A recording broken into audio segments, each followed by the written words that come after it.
Let everyone know. Yeah, bye.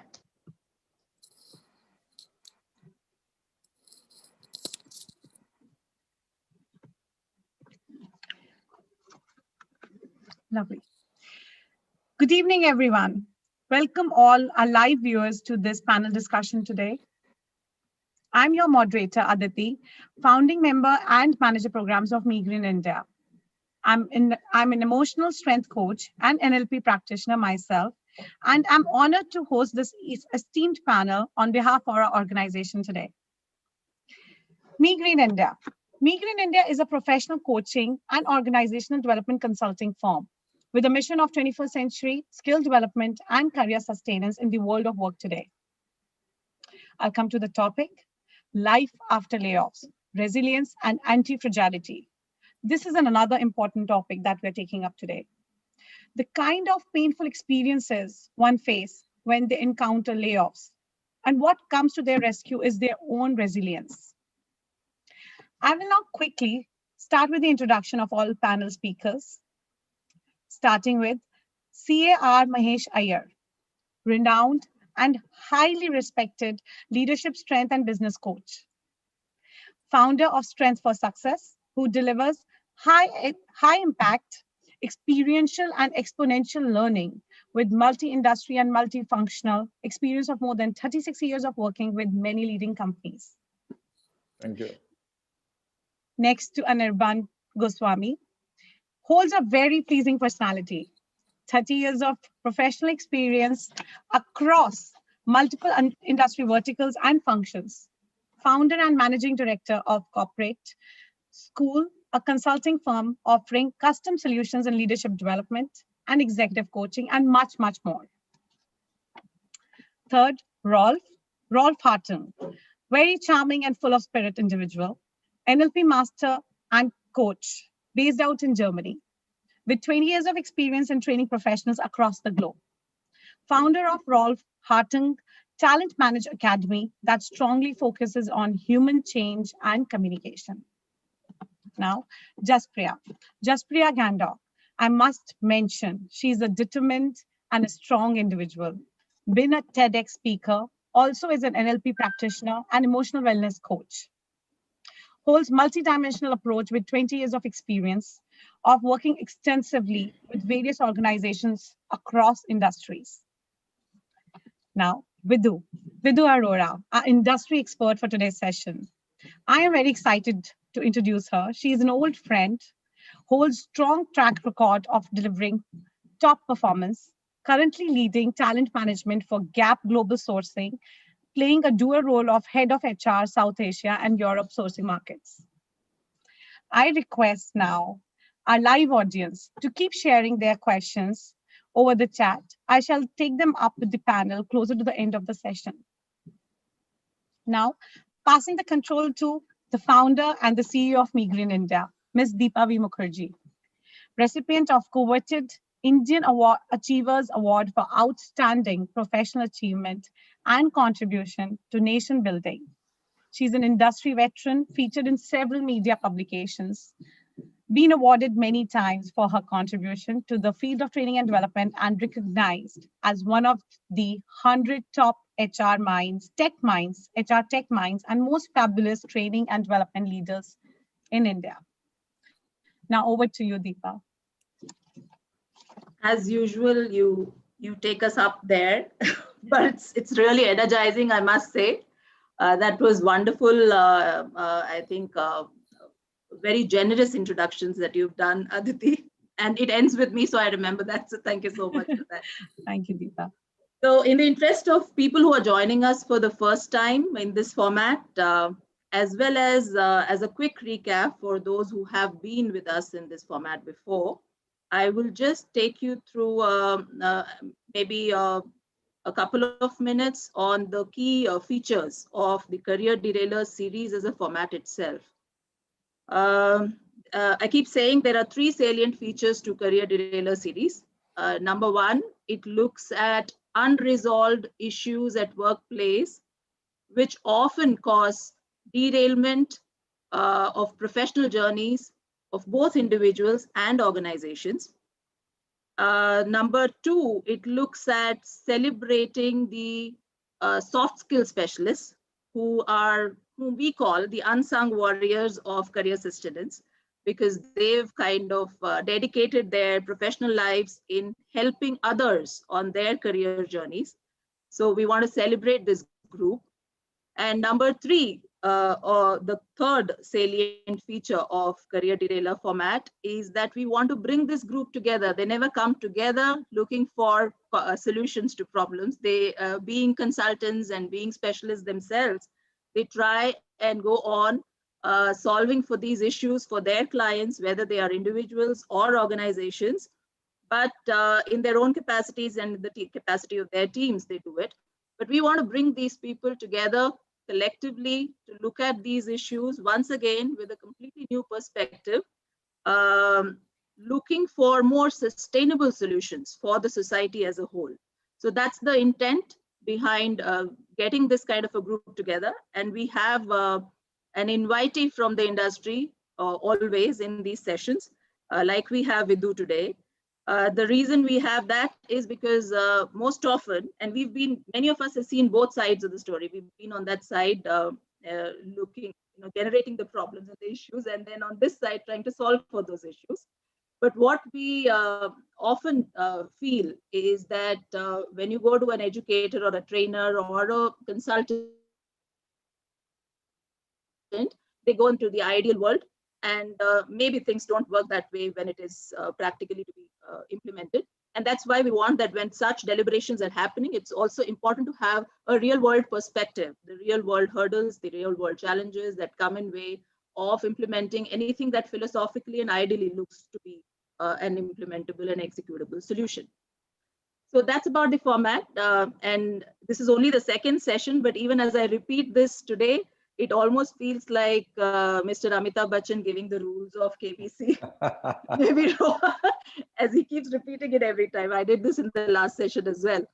Rolf, I'm sorry, maybe you're not aware. It's a very famous television show in India, hosted by a known celebrity. So he keeps repeating those, format things in every show episode. So anyway, so that's about the format, and moving on to today's topic now without much ado.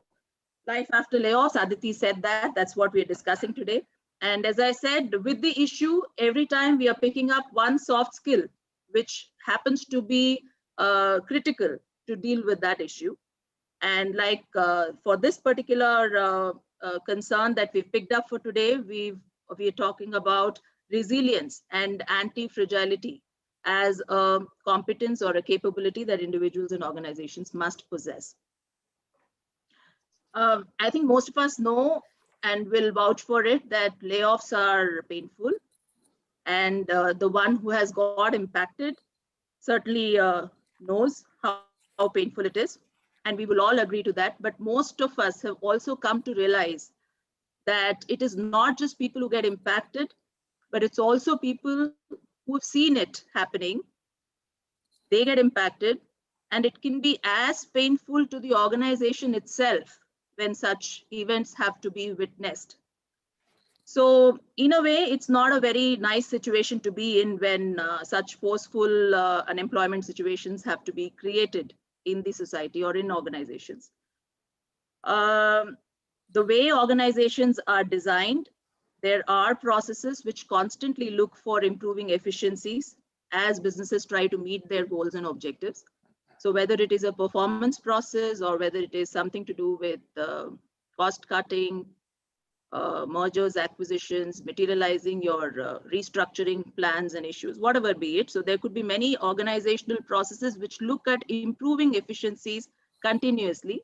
And all of this often lead to such forceful, undesirable separations of people and their employers many times. And this has been there from time immemorial when businesses have been existing, since the businesses have been existing. However, most recently, we're getting to see that organizations are grappling with situations beyond these and maybe outside their control as well. Factors which are attributed to external happenings, In fact, last year around May 2020, we'd done a small study on layoffs at Me Green India, and we published a report also on that, where we'd looked at 17 news websites of India and looked at formal communications made by organizations on the people that they have had to let go permanently. For a certain period from April 19 till May 20, we looked at the number of people who had to be let go. And that number was 54,000, on the basis of these 70 news websites that we had picked up. And these are all of repute in the country and officially made statements by those organizations. And out of the 54,000 people who had to be let go by their companies, we went into understanding what was the reason, what made the organizations take those steps. And we kind of put them into various themes. And we realized that 25% of these were attributed to the regular efficiency related processes that were happening in those companies. And 75% had to do with unprecedented crisis situations. It could be economic, it could be whatever else that the organization was facing. So this is something which actually got the antennas up for us, saying that, as much as we believe that individuals need to get more resilient today, it is also important for us to see that organizations also need to build this capability of becoming resilient companies by themselves. So that's why we chose to pick this topic for today's discussion, where we intend to look at this in both perspectives, as an individual, as an organization, and as a society. How do we get to be more resilient? And for a common understanding, like I said, always, resilience, when we say, we are using the word to talk about the ability of the individual or the organization or the society to bounce back from the deepest adverse situations that they can get stuck into at points. And when we talk about anti-fragility, we're talking about not just bouncing back from such situations, but also being able to, turn around those setbacks into really new opportunities for themselves. And that's what we're calling resilience and anti-fragility when we discuss it as a skill or a capability. So the way I thought we could move around this topic during the discussion is first starting with looking at how do we even know whether we are resilient or not, whether it's an individual or a company. And then we get into looking at how can it be developed? And if it can be developed, what goes into developing resilience? And finally, we can look at the dimension of can we create an environment which naturally builds resilience in the society? So we can divide our conversation to three components as we move around and deliberate on this topic. So with that backdrop, I would now move on to each of the panelists to share their viewpoints and perspectives on this particular subject, starting with Mahesh. Mahesh has had as a career, I think he spent as much time on the other side representing various corporates as he has helping executives and senior leaders through his coaching practice in their professional journeys. So he's seen all aspects, he's seen all dimensions of what really goes in and the deepest secrets of the world of work, I would say. So Mahesh, I think all of us as learning professionals, we know that the starting point to any learning is to get aware of our incompetence. That cycle that we have, unconscious incompetence is the biggest, I think that's the longest stage. Most of the time, those blind spots, as long as they are there is nothing that one can do about it. It's only when that blind spot comes to the forefront and when we get to know that this is a skill or a capability that I lack, that the learning journey really begins. So I know that there are several tools that have come up today which talks about resilient quotient, measure your resilient quotient, and there are instruments that you can get to use, etc. That's a kind of development that has happened. But for any individual or an organization for that matter, to even get in there and the trigger point for that individual or the organization to feel that this is a competency that I need to look at or build, or a capability that I lack or I possess. What is that trigger point, or can you say how can one sense as an individual, how can one sense whether he or she is, how resilient is it? I can't say it's a continuum, so we can't say resilient or not, but how resilient and how far that person or that individual or that organization can go when adversity strikes. So what's your view on that, Mahesh? Thank you, Deepa, for posing a difficult question in the beginning. But I think over the years, I think the ratio of out of work and working is not equal. So maybe 75% of the time I was in industry, and last 25% now I'm a consultant and a coach. But my views have changed a lot over the last few years. And therefore, the current view of me is that people have some innate talent. And that innate talent has to be used in various conditions or circumstances. If you think you're incompetent or you don't have a competency in a certain area, there's no time to build that. For example, when COVID hit you in March, you can't say, I can't do strategic thinking, let me learn strategic thinking, let me do this and let me do that. So that's not possible.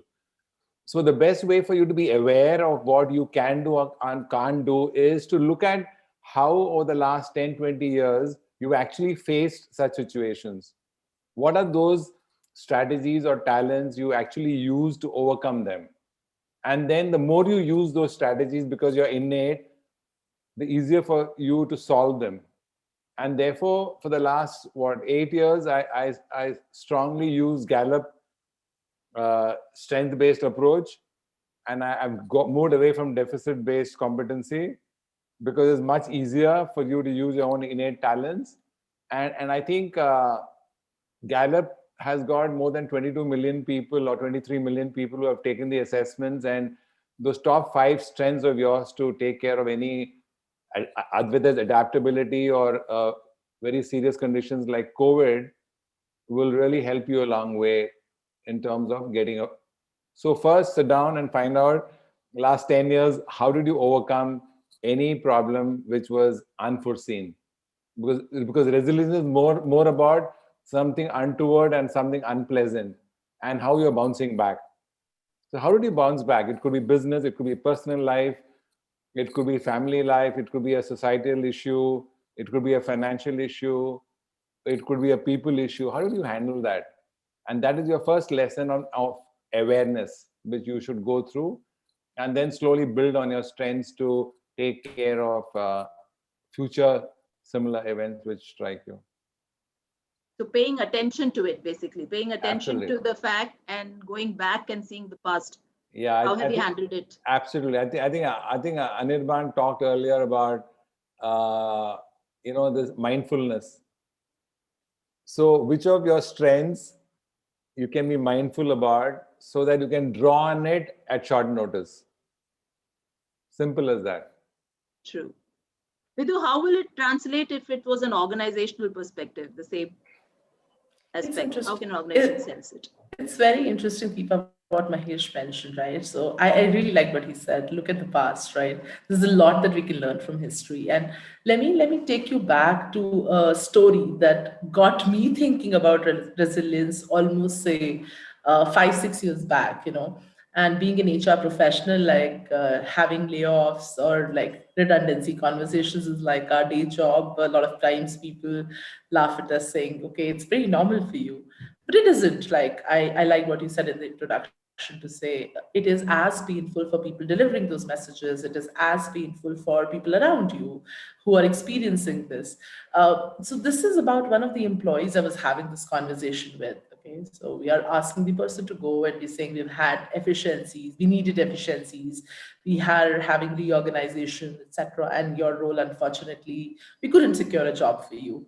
And here is this lady who's sitting in front of me, and she's smiling back, which is quite unusual. We've all gone through those emotion curves, and you go prepared in a room saying, okay, either the person's going to cry or be upset or angry or bargain or debate. And here's someone smiling back at me and saying, this must be too hard for you. I see your calendar's been blocked since morning. You've been delivering these messages. Wow. Just imagine, like, can you imagine what would that person be going through to be having that conversation with me? And that got me thinking for a moment to say, this is very unusual conversation and just took me aback. Of course, we handled in the room what we had to handle, but I really went back to think, what was this person doing? What made this person so resilient? And that's when I started studying to say, what's causing those things? And if you ask me, I did a lot of research. I'm a bit of a nerd in that sense. I do a lot of reading. I went back, said, well, psychologists saying what makes people like this? I have never come across those individuals. I would say, of all my research, there are three things that stand out, and they hold true for individuals as well as organizations. I call them three C's, right? And it's not something I've coined myself, like psychologists are talking about it. So the first C I call is just a challenge, these are the individuals who see adversities as challenges, and they're thrilled. They're not paralyzed. They're not stressed when they see difficulty. They get a kick out of it, and they're like, oh wow, let's fix this. Let's get this head on. Let's solve for this. So to me, that first C, challenge, is like, I call that a barometer, right? So challenge is my number one C over there. The second C that I have noticed in those individuals is commitment. And it's amazing, right? So it's not just commitment to work, it's about commitment to get out of your bed and get moving with whatever you're committed to. It could be a cause you're passionate about, it could be relationships, friendships, but these individuals who I call resilient individuals, or who we are noticing as people who spring back very fast, are highly committed. The highly committed individuals. The third C that I look at would be control, ability to differentiate and say what is in my control and what is not in my control. So you are encountering a difficulty. How do you navigate that difficulty? By saying that, okay, this is in my influence and let me go after that.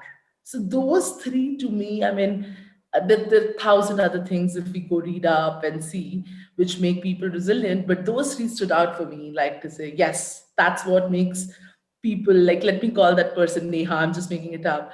People like Neha, who actually, when you break the news to say you don't have a job tomorrow, you don't have to come to work tomorrow, and they're like, it must be difficult for you.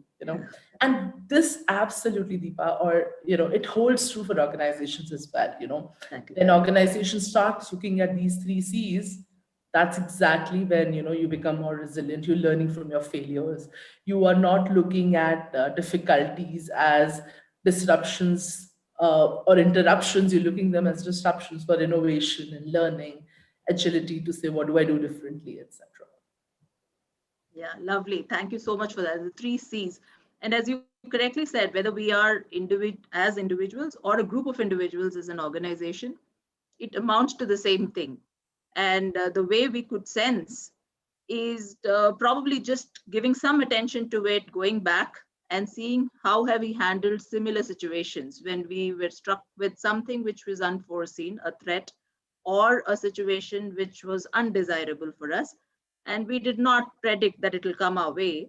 How did we deal with it at that point in time? And probably if we go back and give it some attention, maybe we'll realize how resilient are we at this point in time. And of course, now they're like Mahesh said, there are many instruments which are available, which you can periodically try and assess various dimensions which capture characteristics of individuals and organizations who can withstand such unforeseen adversities that come their way. So having touched on that aspect of looking for the trigger when I need to really get deeper into this. Like for Vidhu, the trigger was the situation that she had to deal with. For anybody else, it could be just giving some time to it, because like I said in the beginning, it seems to be like they call it the VUCA world now. So everything seems to be uncertain. The pandemic showed it all. It's possible that this is likely to be there with us, unpredictability and uncertainties, whether it is to do with professional journeys or anything else that's coming our way. And in such situations, it seems to be important to be resilient as individuals as well as organizations, more and more now. So having understood that aspect, I will move to Anirban to check. Do you think that these people who are resilient are born resilient? Or do you think it's something that can be developed as a skill or a competence or capability? And in your experience of having helped so many leaders and executives in their professional journeys, did you observe anything? Are they by design made like that by birth, or is it developed? Okay, so first things first, let me admit that I've been struggling with that question for a long, long time now, and, just like Vidhu, I like to do a lot of research and reading, and then I try and cross-reference it with the coaching work that I do, to really kind of discover if the research links back to what I've observed as a coach, And the interesting thing is that I've come to this fairly decent conclusion, if you will, that both nature and nurture are at work, when it comes to resilience. So first things first, there is a nature side to it, and there is actually a genetic side to it, interestingly. And the genetic side to that is that we are all wired differently, and physiologically as well. And so we react or respond to stress and adversity in different ways, and that's because of our genetic wiring, actually, if you will. And it's got nothing to do with current influence and so on and so forth, right? So each one of us will have a unique way of responding to stress and adversity. And a part of that response is driven by our genes and what we inherited, thanks to our parents. So that's one part of it, and that impacts the physiology and psychology of our response. There is also a very strong element of nurture, and a lot of that plays out, right from zero to early adulthood, if you will, right? And it's a summation of all that we have experienced as individuals, socially, culturally, at an individual level, the sum of our experiences, how we respond to that along the way. Did we have support systems? Did we have the right guidance? Did we have people who helped us through those experiences? Yeah. And so therefore, if I can kind of put it all together, I'd say that there's no one particular, causative factor, or let's say source for resilience. It is a sum of nature and nurture.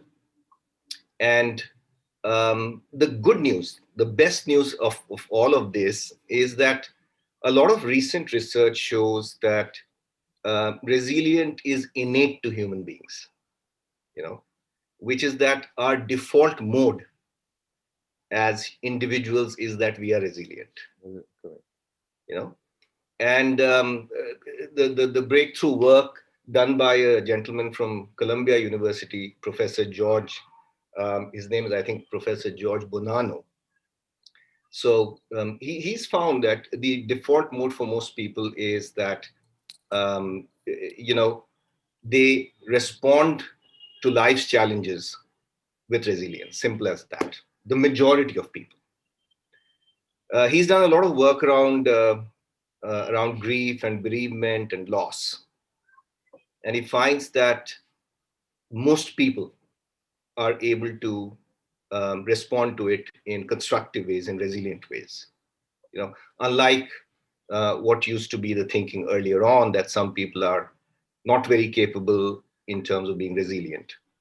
An interesting study he did, and it's worth sharing with all of us here, is that he researched large populations who had been exposed to a traumatic event, for example, like 9/11. And he found that statistically, only 1/3 of a population actually experiences post-traumatic stress disorder. And he found that that statistic was actually consistent across many events that he researched, many such events. And he found that, therefore, 2/3 of the population, it doesn't mean that they don't experience what's happening. It doesn't mean that they don't go through the same pain and disruption and, negativity, etc.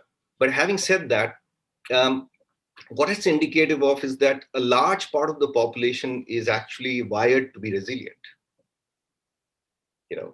And so therefore, at an individual level, the good news is that all of us are born resilient, and all of us carry that forward as a degree of resilience through our lives. So it's not a matter of whether a person is, resilient or not. My own research and my own observations seem to indicate that it's more a matter of how an individual is able to channelize their resilience,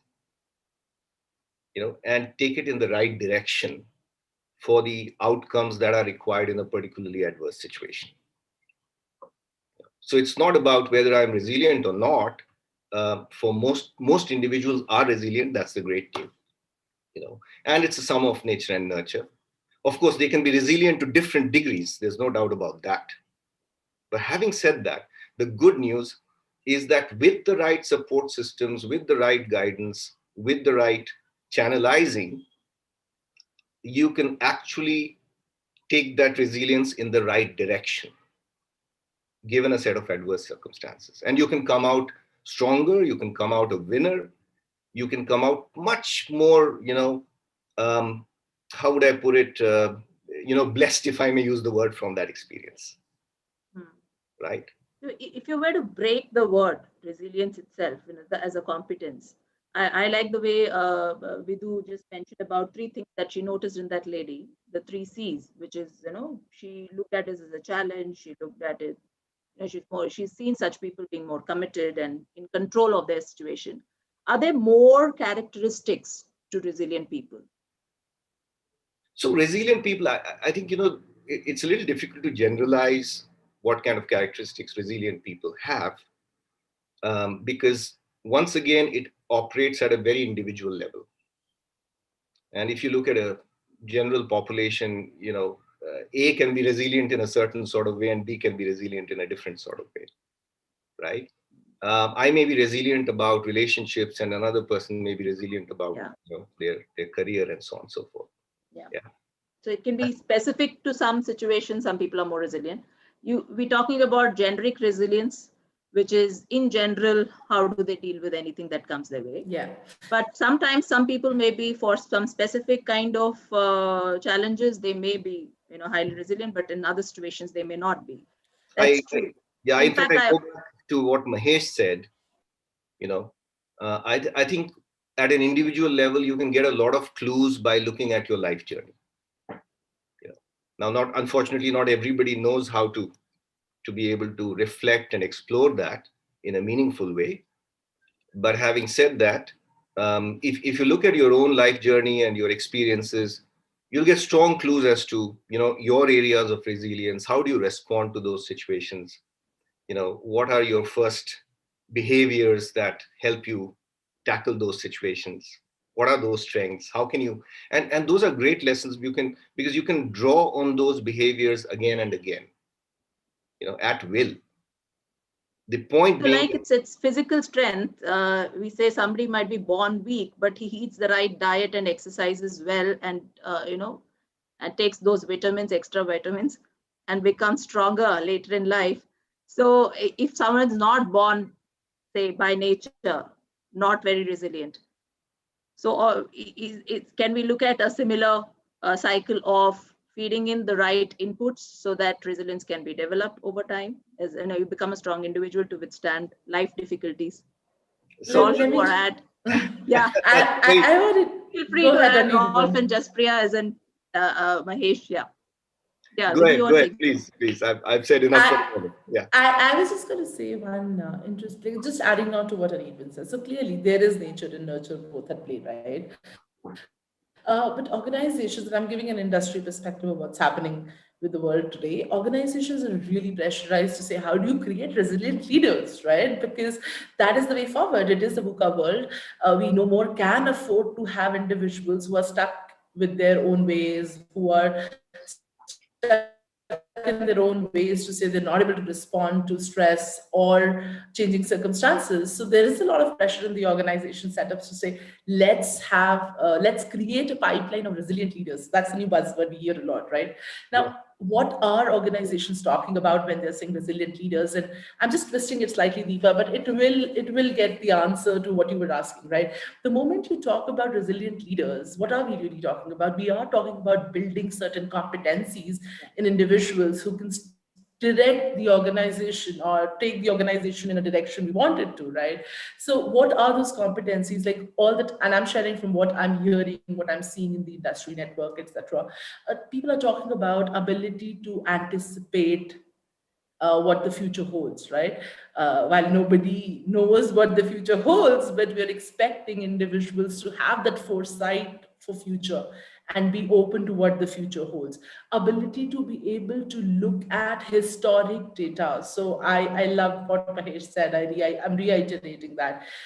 History is teaching a lot. So if we go back to organizations that are resilient, who have survived stress, who have survived pressure, disruptions. Those are the organizations who've learned from their own mistakes or the mistakes of other competitors in the market, right? So that's another big trait I'm seeing when people talk about resilient leaders. Look at data, look at trends, be able to forecast, be able to see take learnings out of situations, right?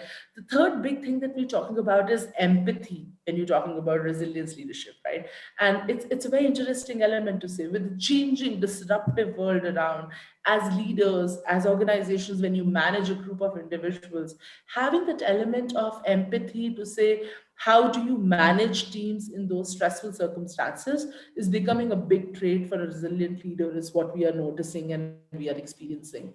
Apart from it, I also see one big thing at play, which is about being able to have I call it strategic orientation, but it's more about not just having a foresight, but it's a combination of also learning from mistakes. The learning from failure culture and trait is super important as we're talking about resilient organizations or resilient individuals. So when you go back to Deepa talking about what skills need to be built, it will be these skills. When you talk about how organizations are looking at these, at the end of the day, it all comes to these skills to say, how do we create space for people to make mistakes, look at challenges as opportunities to learn, look at disruption as energy giving assignments to say, I take it up as a challenge and I'm going to kind of flip it over and make something amazing out of it. It's like Hydra, classic example of anti-fragility, to say you cut one head and two heads pop up, right? Yeah. Or like human body and bones, talking about anti-fragility, that you use it, it keeps working, you stop using and you're on bed. Or the rubber band. Rubber You band, stretch it exactly. and comes back. Absolutely. So Elasticity. those are some interesting traits that world is talking about, organizations are talking about. Nobody knows if those are the foolproof theories and frameworks, but yes, like top of the mind, like I could think of, yes, to Anirban's But point, clearly, you could nurture. yeah. Clearly, though, I think rigidity is something which will go against. If you're too rigid and stuck to certain ways of thinking and doing things, it'll go against dealing with being resilient. Because Absolutely. the way changes come in, how much ever we can adapt to new situations and being flexible Absolutely. to look at different Agility. perspectives, I think that will go a long way. Just like any 100%. resilient things that we make. Like I just spoke of a rubber band. Yes. You stretch it, it's elasticity which brings it back to its original state. So to deal with whatever work it is supposed to be made for. Absolutely. I would like to add something here. Yeah, Mahesh. So I think we need to move from a resilient leader to a resilient team, because an individual cannot take care of this variability in the situation. So you need to move to a team, and then the team has to move towards an organization. So we should talk about a resilient organization. True. And resilient organization has to constantly think strategically, as she said, that what happens if my market goes away tomorrow? What happens if I have high attrition tomorrow? What happens if technology disrupts me? So you need two teams in the organization. One we call the core team, which is doing day-to-day business as usual business. And you need a very separate team on the edge who are going to think about what is going to happen in the next 10 years. Everything is changing. Constantly things are changing. So for that, how resilient do we need to become? And then from that thought process, come down to people. Are we building those competencies? Are we building new products? Are we building the right markets? What are we doing about it? So there is not. Yeah. So it automatically gives. Yeah. So you take care of the future. You know it's going to happen. What like happens? Life insurance. What happens the next COVID comes? And another variant of like you take a corona. life insurance. Yeah, you take a life insurance policy, or a medical policy. You feel more stronger that if things go bad, then there is something that's going to take care of it. Yeah, but so when you have alternatives thought through, and when you know if something strikes, what is it that is available with me as alternative options, it automatically brings in some strength in the way we deal with such situations. Yeah, so I'm going one step further. If I took a LIC policy when I was young, say for 10 lakhs or say $1,000, but over the last 40 years, $1,000 has got no value. Yeah. So that policy, which at the age of retirement, if I had only $1,000 to take care of my life for the next 30 years, is not enough. Not enough. So I needed to continuously up my policy. So coming back to that periodically is something. Exactly. Yes, you need to constantly change. Yeah. Lovely. So I think we've reached a state where we know that we can sense how strong we are to deal with adverse situations. We can sense how have we dealt it nice before. Is there more scope for us to improve on it? And that's the starting point. And then we said that there are characteristics that can be easily seen in people who are able to, people and organizations who are able to deal with these situations better. Some things which are popping out, we don't know. This is not a holistic format to it as yet. But of course, there are things which are showing up as characteristics or skills or competencies that some people possess who happen to be more resilient and who happen to be stronger in such adverse situations. One thing that definitely comes up when adversity strikes is the whole melodrama of negative emotions that we have to go through as individuals as well as groups of people. There is this entire, the initial, if it is an individual who has got laid off, we're taking laying off as one example for, where resilience come to play today. So that's why I'm taking that example. But, that whole feeling of, self-doubt, am I capable or not? Is it because of me? Is it, the depression feeling, the dejected feeling? I'm not part of that group. I was separated out. So there are many emotions that go through. What will I have? Fear. So negative emotions obviously pull us all down. So it could be one individual, it could be a group of individuals. The family gets affected, the other people, co-workers, peers, managers, everybody gets affected. So Jaspriya and Rolf, you've all been practicing emotional intelligence for years together with your clients. So with your understanding, is there a way that people can protect oneself from negative emotions, getting into the downward spiral? It will come, we are all human, so it will come, but how do I get to a state where I don't go down the spiral further? How do I bring myself back? Is there a way that one can protect oneself from the negative emotion spiral?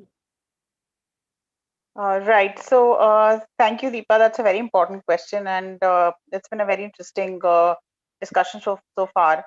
So before I answer your question, there is another C that I would like to add to the three C's that Vidhu listed. The fourth C that I would like to list is change, basically adaptability to change. That is something which is directly proportional to your resilience quotient. True. And like Anirban mentioned, that resilience is something which is at some degree innate, because humans, one of the basic instinct that we have is self-preservation, and self-preservation doesn't work without resilience. So coming to the point of negative emotions, yes, it's the first and most natural reaction. When something bad happens to us, we are bound to experience negative emotions. But like we mentioned in the previous discussion also, the awareness of your emotional states and the ability to manage and develop your emotions, control your emotions is very important in how you deal with negative emotions. So at an individual level, layoffs can be detrimental to not just mental health, but also physical health of an individual. So emotions like fear, depression, anxiety, frustration, irritability, insecurity, low self-esteem. I mean, the list goes on. A lot of negative All of those emotions. will come. Yeah, they will all come. And it's not that they will all come together. They will come, at various degrees, in various degrees at various times. But yes, there are ways that one can, fortify oneself against, getting caught in the downward spiral.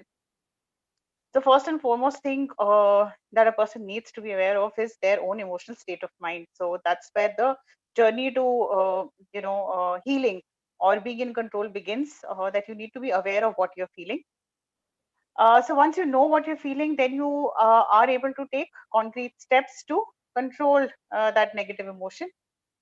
So, see, layoffs, I have had personal experience as a family of somebody who got laid off. And I think it's very important for people who get laid off to not isolate themselves. They need to reach out to people to find a support system, and it is both at personal and a professional level. Being in contact with people at a personal level gives you the emotional support in terms of sense of belonging and not feeling isolated, and at a professional level it keeps you in touch with what is happening around you while you are making an effort to find new opportunities. What you can also do is utilize this time to better yourself, acquire new skill, learn something, enroll for a course. Because once you start getting involved in productive activities, what it does, blocks the negativity and uh, the low self-esteem, or the your sense of worth that is getting impacted does not get impacted, because you know that you are doing something which is going to contribute to your growth.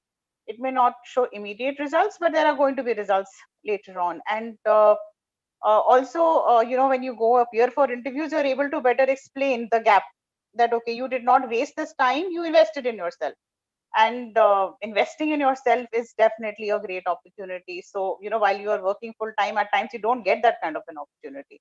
So utilize this time to better yourself. Another thing that really helps the combating negativity is journaling. And this is something which can then become your ready reckoner and your guide when something happens in the future. This is your history textbook of how you came out of an adverse situation.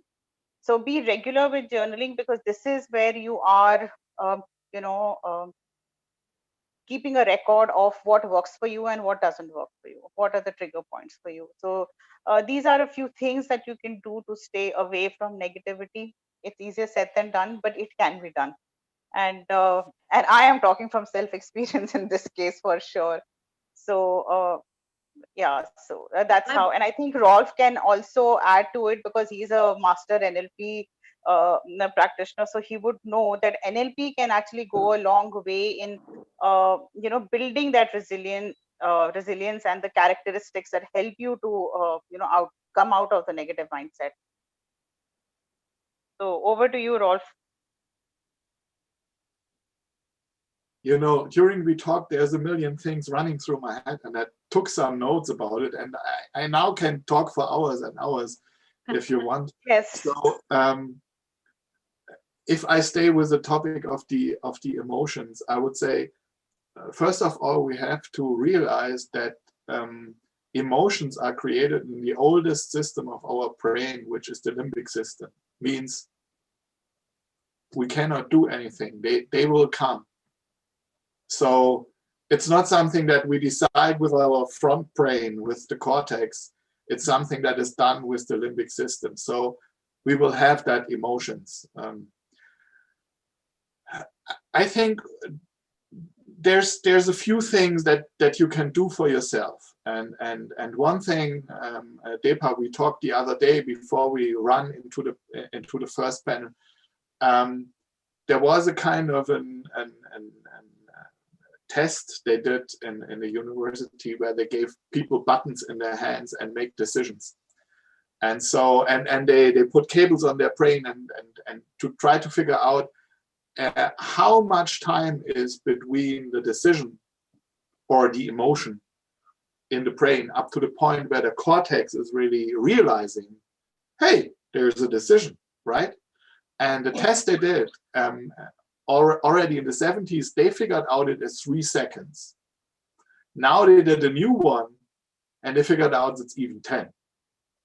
10 seconds between the click in the brain and the realization of the cortex. So we cannot do anything to avoid that emotion or that decision. It's done anyway. By this, we get the question, do we really have a free will or do we have a free won't? But that's another topic we can, again, talk a few hours about. And like you said, in NLP, and I think that there's a model which is called the neurological levels from Robert Dilts. And they work like you have the environment, and above the environment, you have your behavior, then comes the skills. After this, there comes the values, beliefs, and after this, identity and the spirit at the top, right? And if we learn from the bottom to the top. And if we want to change, we need to start as high as we can in that pyramid. So the lowest one that I would start if I want to have a sustainable change in my system is the beliefs and the values. So, and everybody know that kind of belief, like if I go to the supermarket, I will always choose the longest row and it will take the longest. That's my strong belief. That's a very simple one, right? And there's other people that have a belief like, whatever I try to do is, it will not work. Or other people may have a belief saying, whatever I do, it will work because this is how my life is. So coming back to the emotions and to the resilience, the more I have a belief helping me, whatever happened to me, it happens for a reason. It will give me opportunities. And at the end, I will be stronger than before if I can implement a belief like this into my system. And you know, Anirban, is that pronounced correct, Anirban? Yeah. Okay. The more you can implement a belief in the system like this, the more resilient you will get. In the background, you have something like, and like you said already, family, safetyness. With all the models we are doing, Aditi, you are an NLP practitioner, and we have some models there where we say we need to establish a safe place. For me, it was the kitchen of my grandma. She's not there. But I still love her, you know. But the safe place is where we want to go if something unexpected happened, right? We know going there will help us. And this is the thing, what we can do to establish or create a better resilience to our lives, right? Starting to establish the right belief, starting to establish your place of safetyness. If you create this, you're almost safe, right? And not being fear of any emotions. Let the emotions come, they will help you, they will clean the system. And after this, and like Jaspriya said, this will help you to start new journey, to learn new things and do stuff instead of sitting around and get depressive, right? So there is a way to get resilient, follow some simple things, establish the right thought, and you're safe, right? That's my 2 cents to it. No, I think that's really profound, Rolf, what you shared, because even I personally believe that everything that exists for a purpose. So if we have emotions, and if we have negative emotions, there is a reason they exist. There is a reason fear exists. Maybe just because we are afraid of something, we probably take corrective actions to, like we said, by nature, humans are resilient, or any living being wants to preserve oneself. So fear goes, it's a negative emotion, but then it helps to safeguard and protect ourselves from adverse situations, right? So likewise, the belief is the starting point, as you said, Rolf. If we believe the fact that these negative emotions that are coming to us, one, we get aware, like Jaspriya said, we have to get aware that we are getting negative emotions right now, but the fact that they are coming is natural. And like you said, hardly 10 seconds, it stays up, it's natural. And if we have been blessed with getting those emotions in 10 seconds, for whatever reasons outside our control, that's happening, there is a reason to it. So maybe that's that flag up there, that signal up there to take actions now. Now, what is that action is in our hand. The moment I know I'm getting depressed, I'm feeling dejection, I'm feeling sad, and I'm feeling not so good for whatever has happened, just to recognize that and making use of that to decide our next actions and next steps. I think that will make, and that's the complete, the positive outlook to the whole situation when negative emotions strike us. Absolutely. So beautifully said. So it starts from the belief system. And if we can establish this belief in ourselves, we can certainly protect ourselves from, negative emotion taking us towards the downward spiral. And of course, you added to the point of creating our own safe space. Maybe even outside us, we create our closed system, which can give us that psychological safe space for us to be in. Like your grandmother, everyone has a friend circle, a family, or wherever.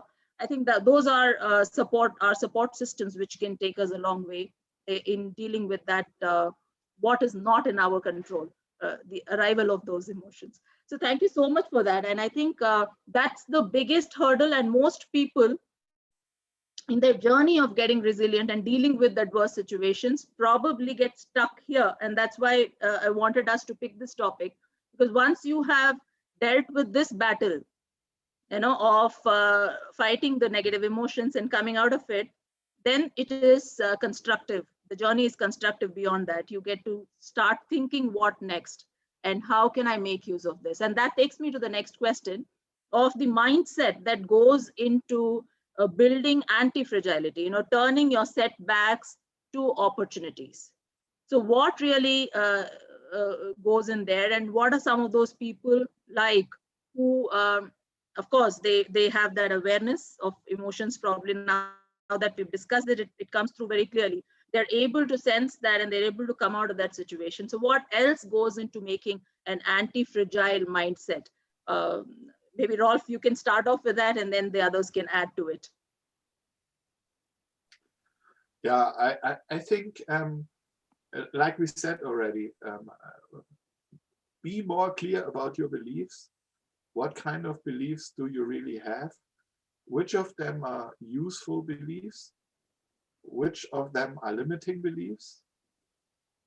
Maybe you think about, do you know somebody who has the behavior in such situations that you really want?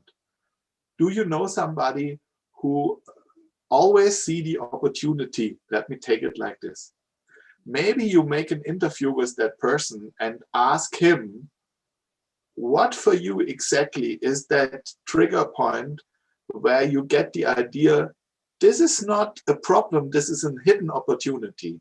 So where's that little different thing between him and me, right? So, and if you get that kind of sentence from him or that thought, maybe you ask him a little bit more about the last situation and how in slow motion is this happening to him, so that every little trigger point you can write down on a piece of paper. And if you then do this, then you try to take this paper and try to establish this kind of journey for yourself. And maybe first of all, it's a mental journey, right?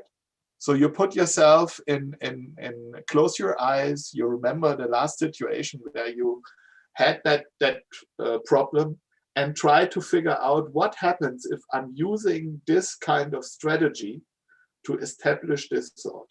And after you have done that 2 or 3 times, maybe you give the situation a name, and maybe you press a point on your body and you created an anchor. By this, it's like that, and it's there already. So if the learning from others' experience. Yeah, learning from others, steal the skill. This is what we say, steal the skill. And maybe ask a coach to help you with this is a good idea. To get that kind of learning, how can you interview the person and how can you create that anchor? Sometimes a little leading from outside is helpful, right? But that's what I think somebody could do to learn this kind of. So having seen other people, how they've come out of it, maybe that's one method to deal with it. But I also go back to what Vidhu had said in the beginning about, people taking control of the situation. They believe that they have it in their control. So taking charge of that situation at that point in time, and looking through it more creatively to see, this is a blessing in disguise. So probably what else can I do from here? So creativity comes into play there. Yeah. I'll just add Mahesh to your point or Anirban, you want to add? Yeah, I'll add something. So somebody if else. I'll just add a point, sorry. Who's adding? Yeah. No, it's okay. It's okay. You go ahead. I just wanted to add something on creativity. One more C. One more C. Yeah. So Mahesh, you go on first. Okay, I have also one more C, and that's communication. In whatever situation, you have to communicate with people. You have to communicate with your family. You have to talk to people, because if you are in a situation where you're emotionally baggaged and you want to come out of it, if you try to solve things yourself, you might not reach. And the one great example is recently, we lost Siddharth, the owner of Coffee Day.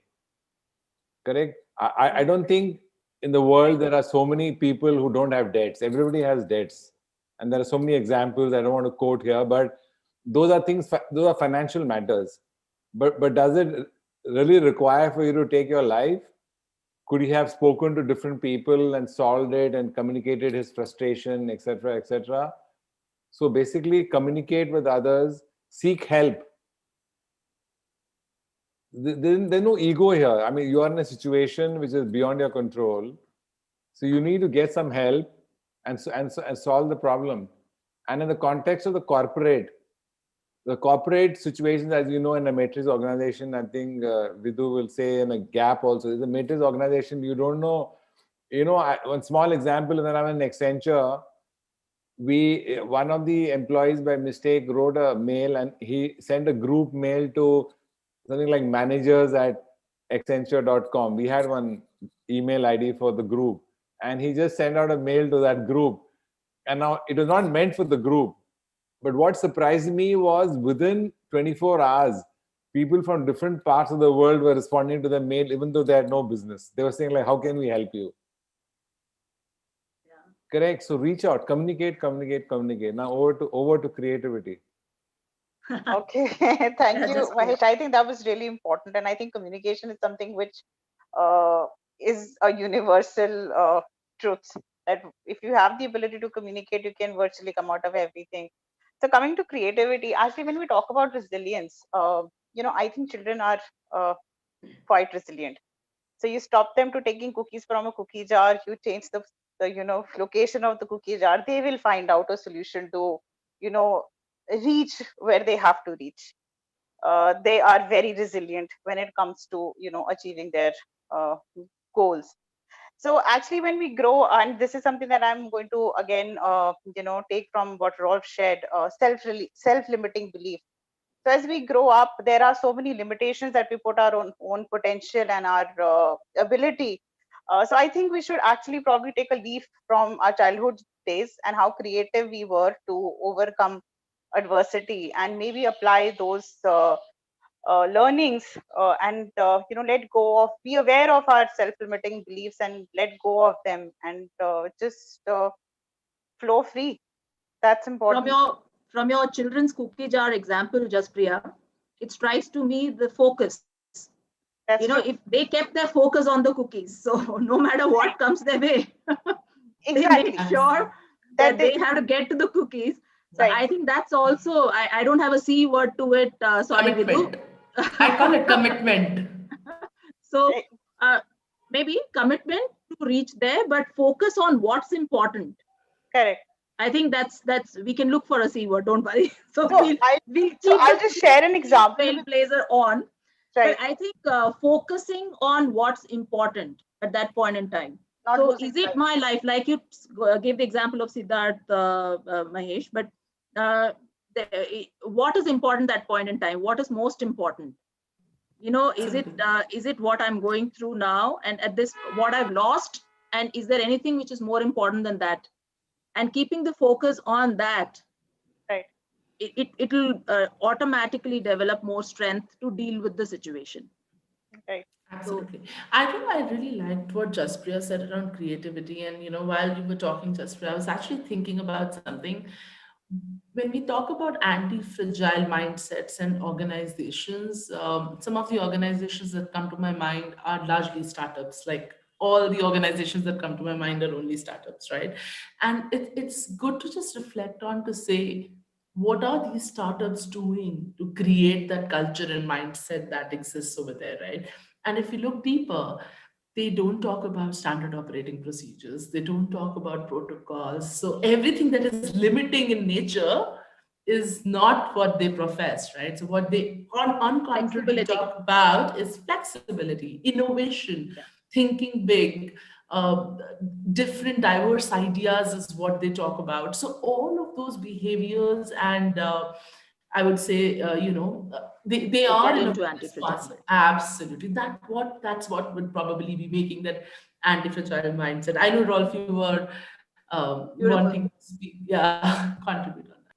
I want to add to what you said. It's easier in small companies or startups to create, but I think emotional connectivity from the people to the organization is one of the key elements to really have a resilient company.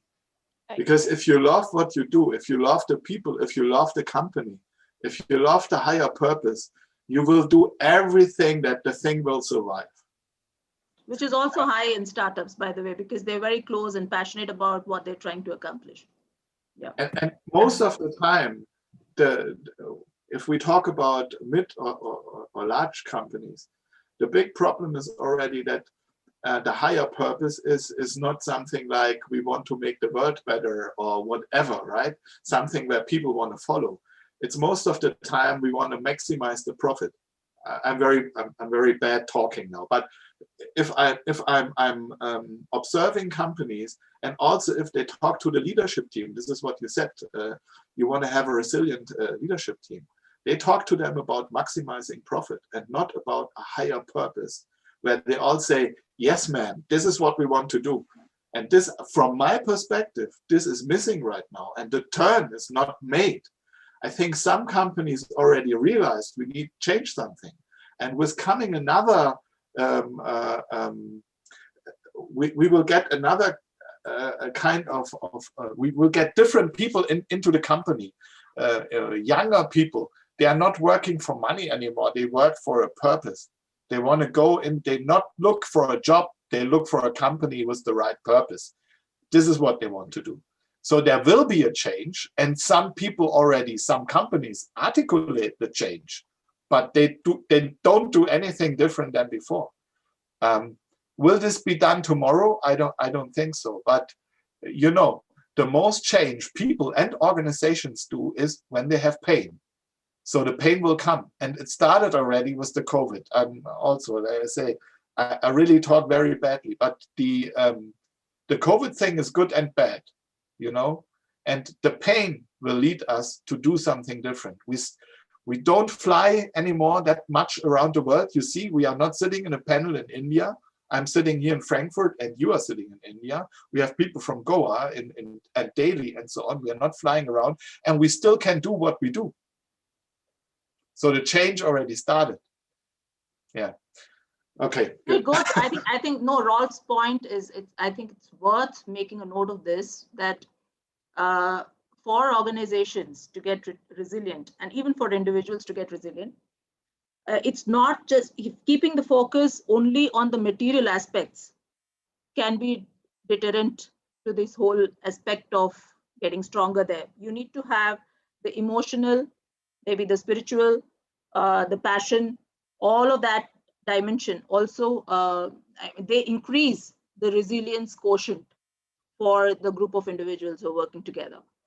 So excellent. I think we've had a wonderful deliberation around how we sense how resilient we are, to the fact that we realized that it is innate in us to preserve ourselves. So it is there. It's just a matter of being able to deal with the initial struggles of the natural emotions that will definitely come in way, and then dealing with that, coming out of it, and constructing beyond that, which has many things which come into play, like creativity, like seeing flexibility and adaptability. All of those things come into play when we look at constructing a new pathway from that place onwards. So what we've discussed so far is about engineering the resilience, whether it is for the individual or for the organization.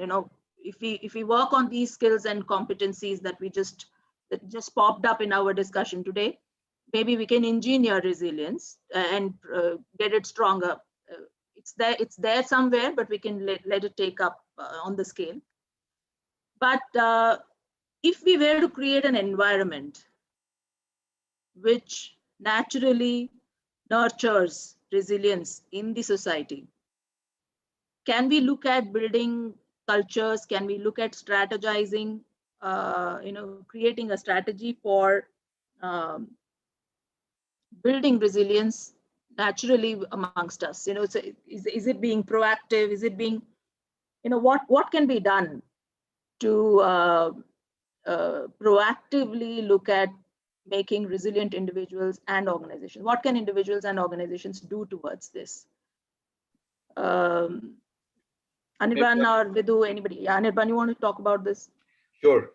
This is very close to my heart, really, because I love children, and I see them as the future of the world. Simple as that. We are old fuddy-duddies and we'll be gone soon, right? I think that it has to start, this whole thing about building resilience has to start from a very foundational level. And the first thing that, without getting into labels and things like that, like growth mindset and all, the first thing that I think people need to encourage is, failure, interestingly. Yeah. I mean, the thing that prevents us from undergoing experiences that builds resilience is our fear of failure to a great extent. And so therefore, if you are going back to a lot of the earlier points, and particularly the point that Rolf made about creating a safe space, to my mind, in our social construct today, those safe spaces are hard to find. And those safe spaces have to be actively created in schools, in organizations, in other kind of social environments, where it's okay for people to experiment. It's okay for people to fail. It's okay for people to follow their heart rather than what their parents tell them to do. You know, so that kind of an open system, that kind of an open environment, to my mind, is the first step, and it will take us a lot of conscious effort to get there. You know, because our natural way of approaching things is control. You know, and resilience is not built in conditions of great control. You know, in fact, it is built exactly in the opposite environment, which is disruption. You know, so Right. you have to actively disrupt in order to build resilience for the future. I'm going to give you an interesting point here. Research shows that for future generations, an individual is likely to experience 27 different careers in a lifetime. You know, maybe that's just a number, right? But I mean, if we have experienced even 2 or 3 careers, we consider ourselves like, you know, seriously, James Bond, right? But imagine what the future holds for people. They have to be masters of managing disruption. You know, so therefore, that can only happen if you have open systems where there is less control and there is more choice for people to experiment, to fail, to be seeing failure as lessons learned. You know, the learning, and to have those experiences which tell people early in their lives what they're good at, what they're not good at. You know, and what they want to do for a living. So that's my view. Rolf, over to you. Thanks. Just one little thing. If I coach people and they are afraid failing, right? I'm asking them, how do you learn to juggle? If you want to learn juggling with 3 balls, how do you learn that? And I give you an add-on. How do you learn it without ever dropping a ball? And they say, it's not possible. And I say, you know, without starting it, you will not learn it, but you will also not drop a ball. So what is it really that you want? You want to learn that, and you will drop balls, or you do not want to learn it. That's the decision you have, right? Okay. The way I, yeah, 1 minute. The way I managed my, I mean, Anirban said 3 jobs is good. I've changed 9 jobs in 36 years. So average is about 4. But what I did was I worked in different industries, different countries, and different cities. So that itself built up a lot of resilience, not only for me, but for my family, my children. So my kids speak 5-6 different languages. They've studied in Bombay and Bangalore and Delhi and Nigeria and London, all over the place. So I think that's one way of actually building some amount of resilience within the kids, different environments, different conditions, different people, different cultures, and different courses. So that really helps. Perfect. So change. Yeah, Vidhu. I was just going to add on, like, I think Anirban, you explained it really beautifully, everything that I had on mind to talk about. One thing that I feel that adds to this whole experience is, valuing the process, valuing the journey over the end results. As individuals, we've all grown up engineered and wired looking for results and chasing results, and that kind of also makes us risk averse in a lot of circumstances. So when we teach kids from the beginning and create that culture to say experiences, journey, process, shifting words like failure to learning, I think all of those things make a huge difference in creating resilient individuals. And I see that shift has already begun, like especially in metros and tier A cities. You would see like all the schools that we're talking about, the mode of education is shifting, the pedagogies are shifting. Whether you talk about, so I'm saying what are the critical stages of learning, schooling is big one, and I'm already seeing education system under the pressure to change over there. Organizations are the second learning leg is how I look at it. And they are under huge pressure to change themselves. Like learning professionals like you are being constantly challenged to say, how do we build growth mindsets? And even I know you mentioned that word over there. How do we move away from fixed mindsets? Those are the bigger challenges that organizations are already at least talking about. And to me, self-awareness is a big way. Like we're aware we need to shift. I think we'll get there. And we know what is it that we need to do to get there from that perspective. Absolutely. Jaspriya, you want to add something?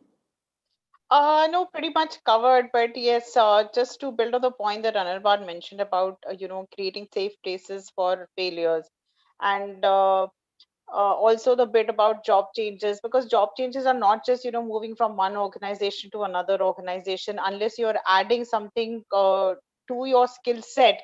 I mean, that is how I would view, growth in terms of, having a different career. So promotion is not a, you know a different job.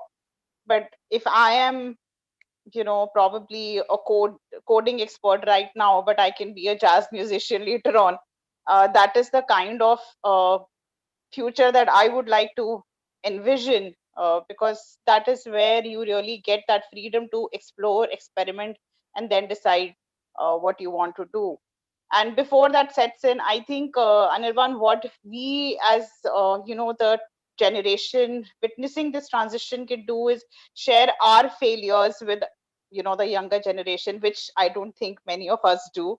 We always talk about our success stories. We don't talk about the failures that we face in our journey, because again, failure is seen as a sign of weakness. So I think, yeah, these are the steps. These require a big change in mindset, a shift in mindset. But I think we are on the right track, and let's hope that this continues. Yeah, I think that's the key sentence that I want to pick from there, where you said failure is seen as a weakness. Maybe that's what Vidhu mentioned, that we need to look at changing.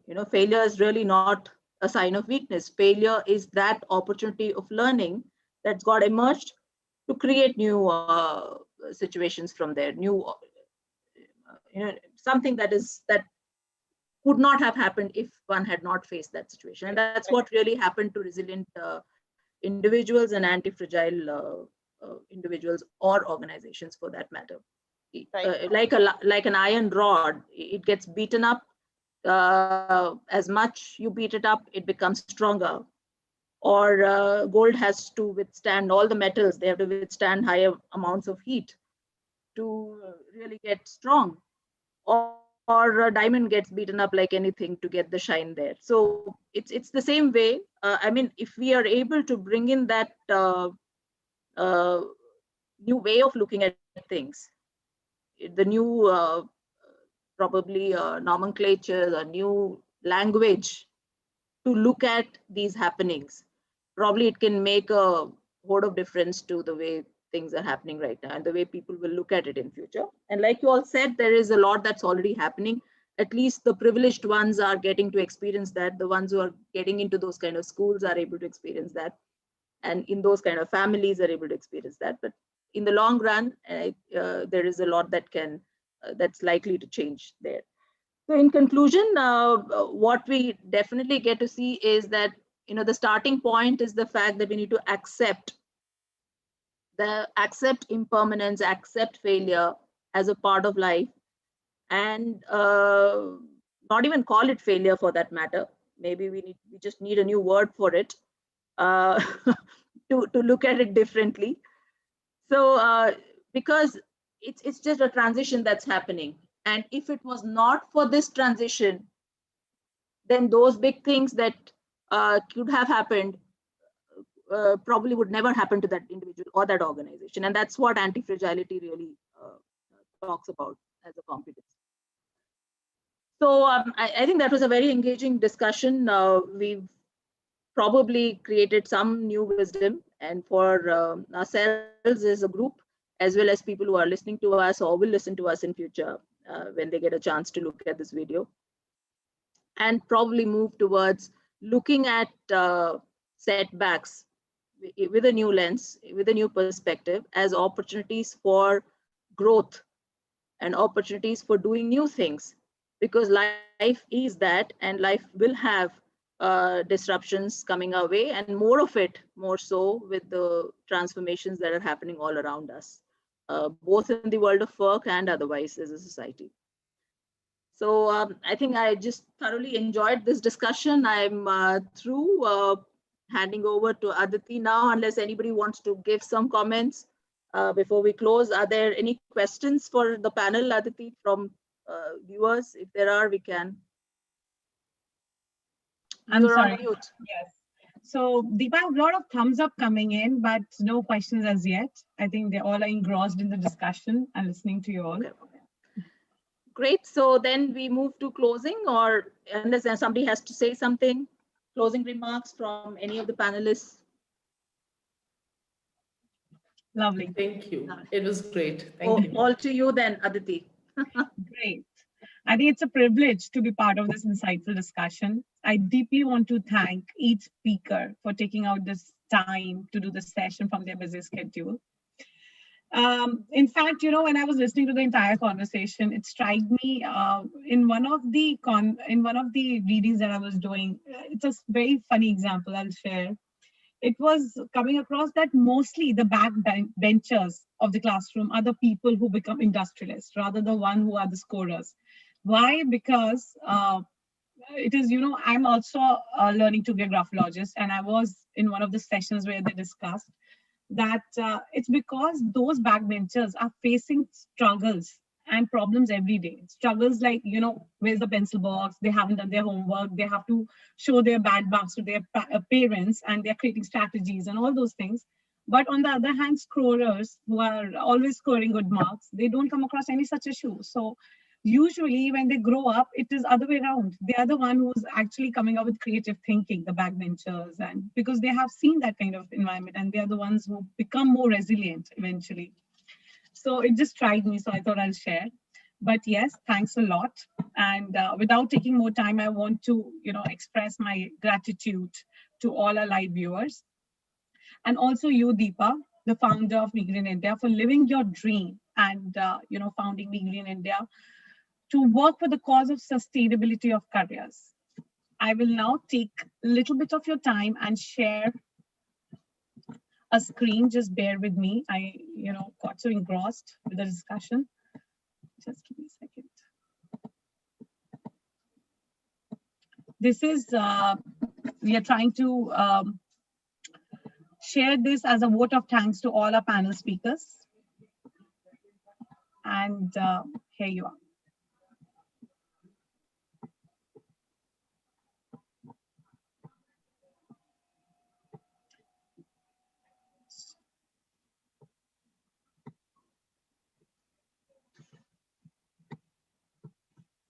Sorry, here you are. First of all, this is a small vote of thanks from us. Mahesh, this is for you. I hope my screen is viewable. Yes. Anirban, this is for you. Rolf, thanks for being part of it. And Jaspriya and Vidhu. Thank you for being distinguished speaker for these career derailer sessions. And we'll be sharing these certificates with you all individually over a mail as well. Thank you for your time. And with this note, I would like to end the session. Thank you. Thank you so Thank you. much. Bye-bye. Thank you, Thank you. everyone. Thank you very much. Bye. Pleasure. Thank you, everyone. Thank you. Bye-bye. Thanks for your time.